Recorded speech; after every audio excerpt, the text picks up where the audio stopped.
morning mga amigo at sa ating mga viewers at sa ating mga subscribers.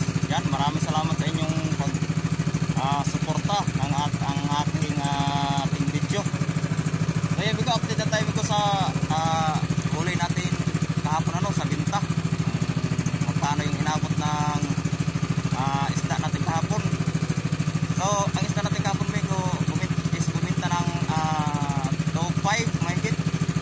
So pupunta yung binta natin kahapon amigo at gawa ng punta yung isda natin kahapon. So masyadong sumibad kahapon amigo.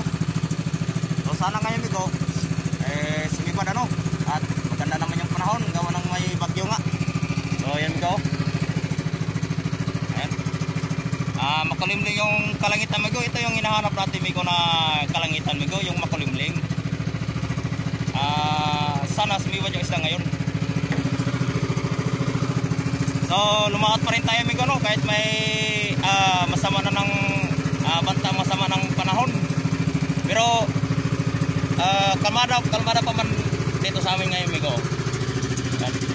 Medyo kalma pa dito sa amin amigo ngayon, kaya lumakad ako. Kung biglang lumakas mamaya okay tayo, may isda man sa wala.